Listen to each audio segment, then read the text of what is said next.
நான் உங்க சுஜி. இன்னைக்கு சுஜிஸ் கிச்சன்ல என்ன ரெசிபின்னு பார்க்கலாமா? இன்னைக்கு குழந்தைங்களுக்கு ரொம்பவே பிடிச்சமான ஒரு சிம்பிளான, சூப்பர் ஃபாஸ்ட்டா செய்யக்கூடிய ஒரு லஞ்ச் பாக்ஸ் ரெசிபின்னு சொல்லலாம்.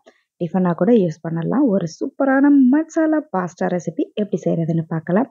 அதுக்கு ஒரு 2, 3 டேபிள் ஸ்பூன் எண்ணெய் விட்டுக்குங்க. ஒரு 2 வெங்காயத்த நறுக்கி சேர்த்துட்டு, 2 பச்சை மிளகாய், 2 தக்காளி சேர்த்து நல்லா வதக்கிக்கங்க. 1 டேபிள் ஸ்பூன் இஞ்சி பூண்டு பேஸ்ட் தேவையான அளவுக்கு உங்ககிட்ட இருக்கிற காய்கறி கேரட், பீன்ஸ், பட்டாணி, உருளைக்கிழங்கு சேர்த்துருக்கேன்.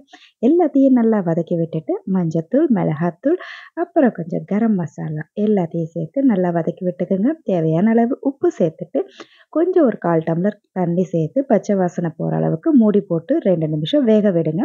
இந்த பக்கம் கொஞ்சமாக ஆயில் விட்டு நம்ம பாஸ்தாவை வேக வச்சு எடுத்துருக்கோம். அந்த வடித்த பாஸ்தாவை இப்போ இந்த மசாலாவோட சேர்த்துடலாம். மசாலாவோட சேர்த்துட்டு நல்லா கலந்து விடுங்க. கொத்தமல்லி, புதினாவையும் நறுக்கி சேர்த்துருங்க. அவ்வளோதாங்க, யம்மியான மசாலா பாஸ்தா ரெடி ஆயிடுங்க. சுட சுட பரிமாற வேண்டியது தாங்க. லஞ்ச் பாக்ஸ்க்கு இப்படி ஒரு டேஸ்டான மசாலா பாஸ்தா ரெசிபி கண்டிப்பாக உங்களுக்கு பிடிக்கும்னு நம்புகிறேன்.